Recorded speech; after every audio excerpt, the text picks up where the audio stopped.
That we have been following all morning. We have confirmed from sources that 2 Minnesota state lawmakers have been shot, Representative John Hoffman and Representative Melissa Hortman. We do not know their condition at this point. We know that these are involved in the 2 situations that we've been following in Champlin and Brooklyn Park, where each of them live. We are working to get more information on all of this just as soon as we can. But again, 2 Minnesota lawmakers shot this morning, confirmed by our sources, Senator John Hoffman of Champlin and Representative Melissa Hortman of Brooklyn Park. Now, here is a live look at the Brooklyn Park City Hall. There is a shelter-in-place alert in place for the 3-mile radius of the Edinburgh Golf Course in Brooklyn Park. There is approximately 3 miles around that golf course where they are looking for an armed gunman, a suspect believed to be involved in multiple targeted shootings. We also want to look at the scene there. I believe we have a video from it. Oh, this is the 3-mile radius around that Edinburgh golf course. We know that FBI is on the scene. We've been following this. We first learned of this about 4:30 this morning and have been working ever since to confirm details for you. We are now getting sources who are confirming those details. Here is a look at Champlin. Again, this is the district where Senator John Hoffman lives and represents. Again, we are working to confirm just as many details as we possibly can, but our sources say that both have been shot, and we want to be careful. We don't know their conditions, but we need to monitor this very, very carefully. Here is a statement from Governor Tim Walz. He says, "I have been briefed this morning on the ongoing situation involved targeting shootings in Champlin and Brooklyn Park. The Minnesota Department of Public Safety and local law enforcement are on the scene, and we will share more information soon." Again, that is from Governor Tim Walz within the last few minutes or so. Again, back to that shelter in place at the 3 miles around the Edinburgh Golf Course. I want to point out the updated alert for that shelter in place from the Brooklyn Park Police Department. They are looking for a suspect who is a white male, brown hair, dressed like law enforcement. They say do not approach this person. Do not answer your door unless 2 officers approach the door with you, and unless you are able to confirm that it is indeed officers at your door. Call 911 to verify the officer identity first. So this is a very fluid situation, as you can imagine, unfolding for the last several hours, that we will continue to monitor and hoping for the very best for all involved. This is what happens when Trump is constantly calling the left the enemy of the people tragedy has struck, as multiple Democratic senators were targeted in a politically motivated act of violence. And now Tim Walz is issuing an urgent message. Hi, Ken. Good morning. Police Chief Mark Bruley, Brooklyn Park Police Department. The question is, how did we get to Representative Hortman's house, and it was proactively or not. The circumstances that unfolded in Brooklyn Park this morning is that we assisted the Champlin Police Department on a shooting. That shooting was made aware by one of our sergeants that it was at Senator Hoffman's home.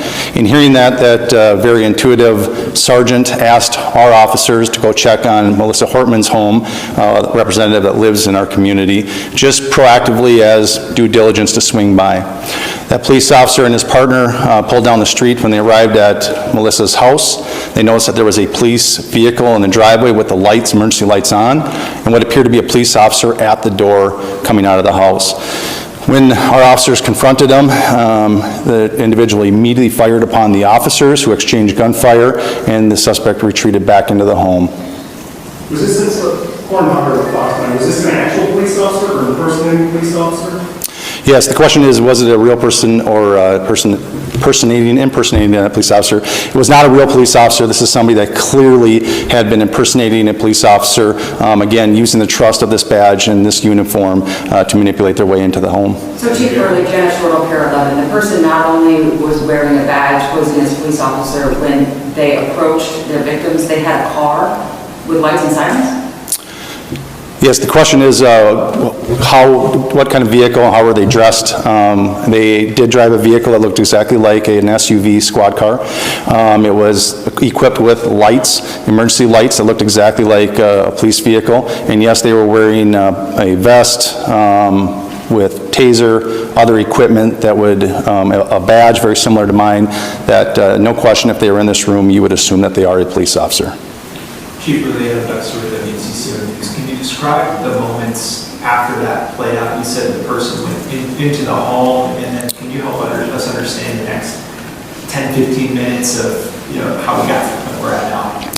Yeah, briefly, although I'm just going to remind us that this is an absolutely active investigation. We have thousands of people sheltered in place in the city of Brooklyn Park right now.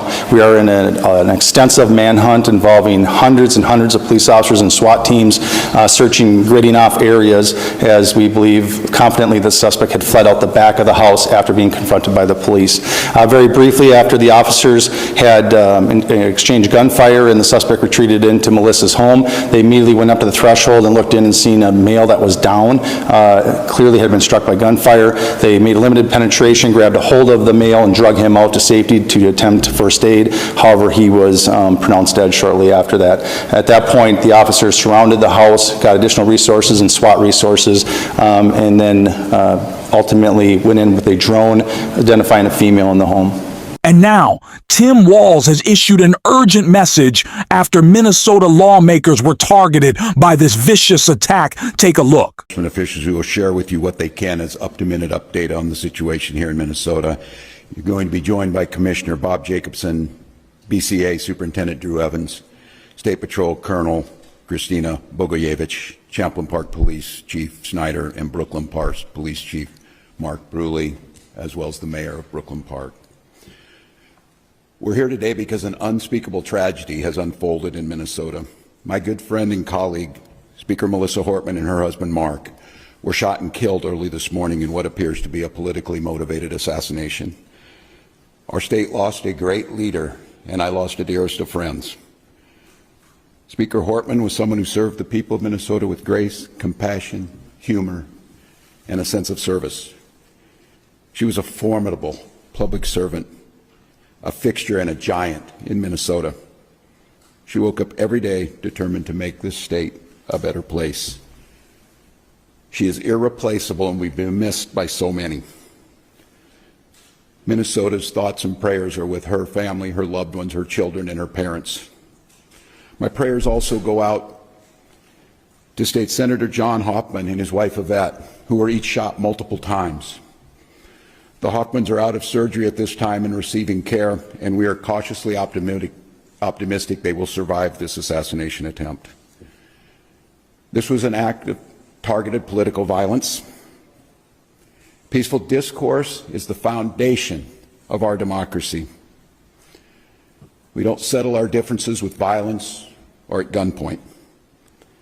In the state of Minnesota, and as recently as last week, in the most closely divided state legislature in the country, we sat down, we worked things out, we debated, we shook hands and compromised, and we served the state of Minnesota together.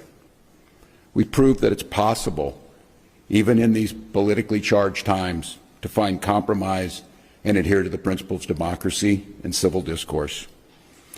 We must all, Minnesota and across the country, stand against all forms of political violence. At this precipice moment we're on, this tragic act here in Minnesota should serve as a reminder to all of us.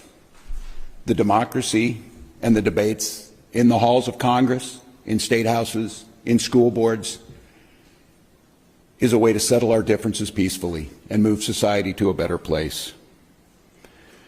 We're collaborating with all local, state, and federal agencies on a full investigation.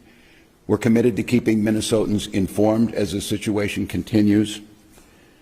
I assure you that those responsible for this will be held accountable, and each and every one. At the end of the day, this is the sad result of what happens when you have a president who glorifies violence, acting like the strong man, and then labels the left the enemy of the people. It's absolutely horrific that this is our reality. And if you want to help boost this video and you enjoy, you can hit that subscribe button. You can leave a like on this video. And if you're stuck around to the end, you can drop a blue heart in the comments or just say, "Hi, thank you for your support." And until next time, I'll see you soon.